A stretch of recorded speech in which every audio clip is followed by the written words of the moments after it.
Bom dia, meus amigos, tudo bem? Espero que sim. Olha eu de novo com vocês para a gente refletir junto sobre o Evangelho de Cristo.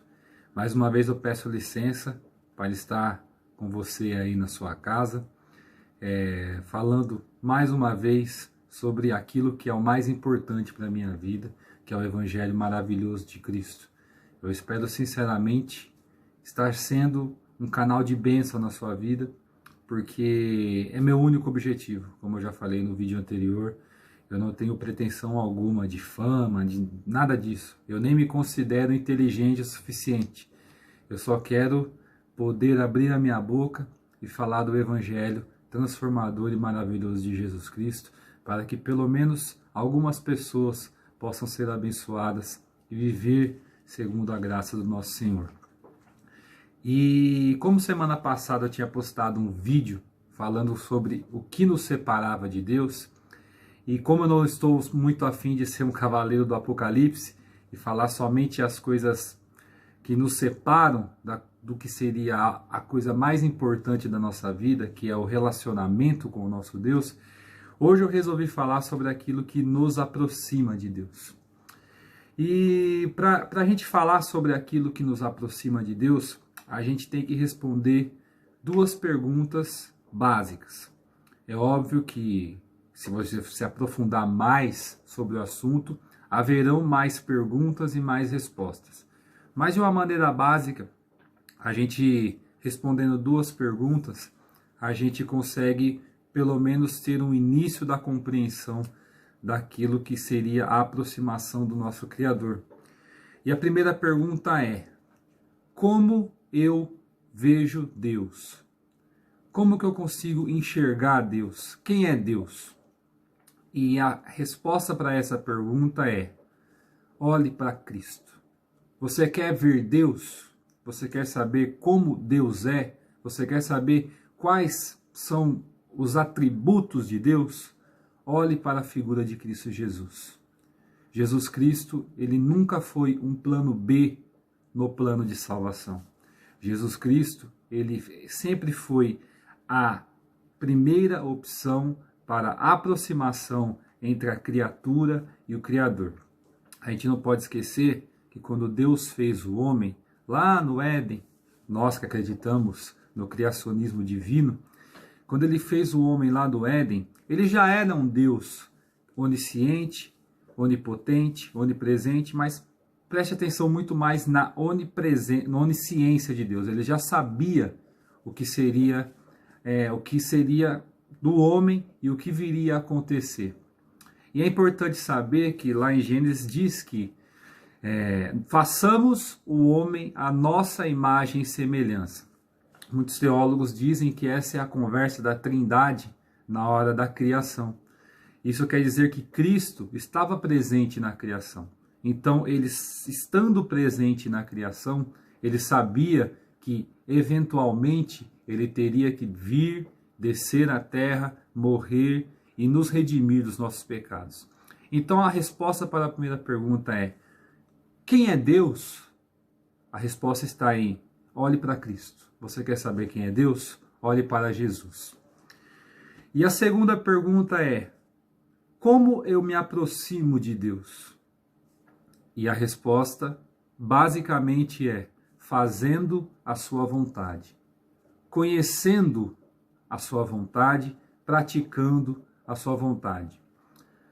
Na história de Israel, existiu um rei chamado Saul, que infelizmente não conseguiu suprir as expectativas que o povo tinha dele.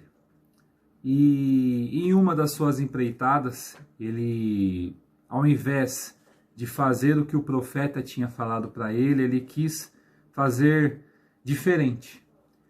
E chegou utilizando-se da desculpa de que ele pegou, na verdade, o que eu preciso explicar o que ele fez. Ele, ao invés de sacrificar tudo que estava naquele lugar onde eles foram guerrear, ele resolveu pegar alguns despojos daquele lugar e levar para Israel.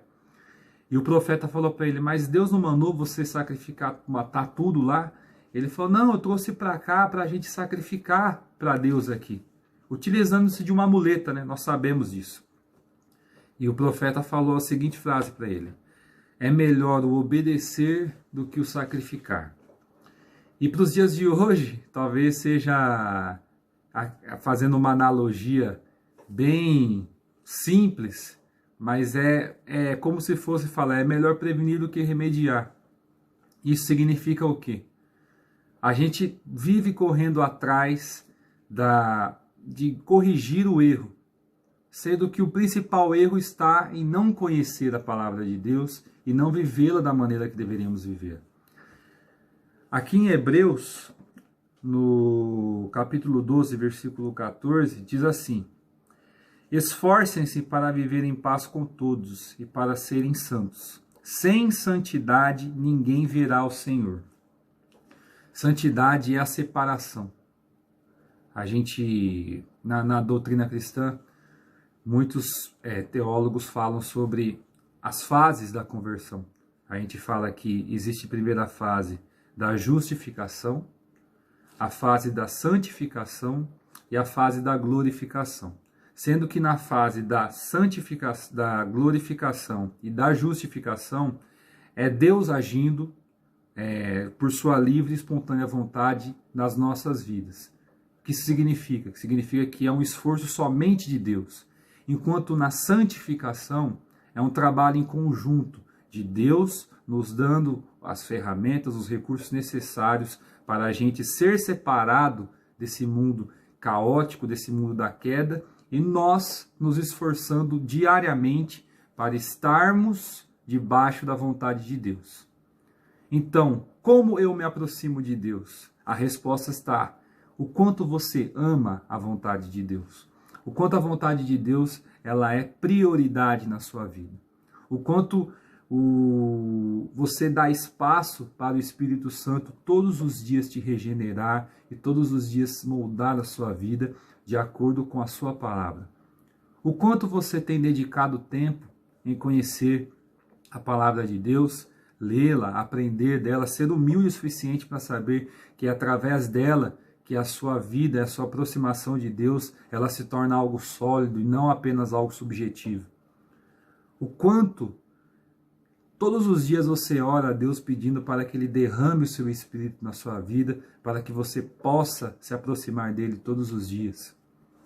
Uma vez conversando com um amigo, e a gente estava falando sobre os movimentos pentecostais no mundo, no qual eu acredito, tá? Só para deixar bem claro, eu acredito no mover do Espírito Santo nos dias de hoje ainda.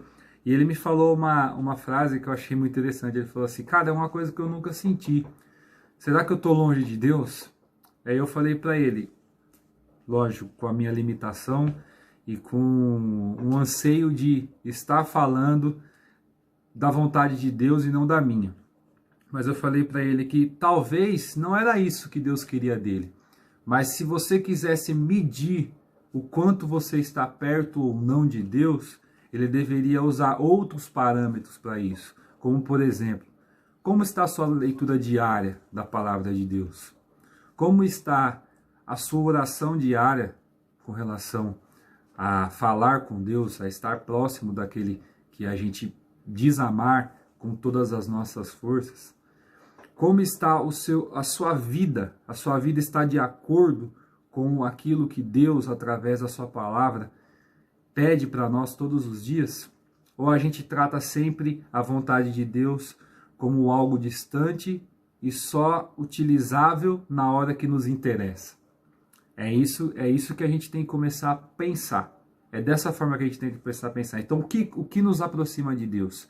Cristo Jesus, que morreu, ressuscitou para que nós tivéssemos vida e vida com abundância em Deus, e também nosso esforço, a nosso exercício de vontade em santificar-nos perante Deus. E santificação significa separar, estar separado desse mundo caótico, estar separado desse mundo que cada vez mais prima pela idolatria pessoal, por todos os tipos de prazeres possíveis, por todos os tipos de autossuficiência e escravidão de própria vontade. E quando a gente está santificando, a gente está se separando disso. Jesus falou para a gente colocar a nossa cruz no ombro e segui-lo todos os dias. Não é fácil, fácil não é, porque não é a coisa mais popular do mundo. Você pode ter certeza que existem outras coisas que são muito mais populares e que têm muito mais saída do que a vivência no Evangelho.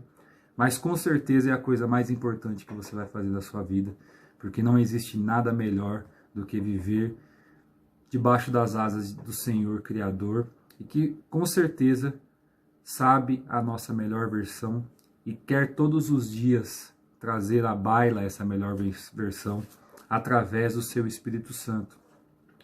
Esses dias eu li uma frase que eu achei muito legal, que dizia assim: Deus nos criou, Cristo nos redimiu e o Espírito Santo nos regenerou.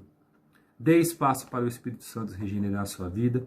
Olhe para a cruz todos os dias para saber que é ali que estão as suas respostas. Quer conhecer a Deus?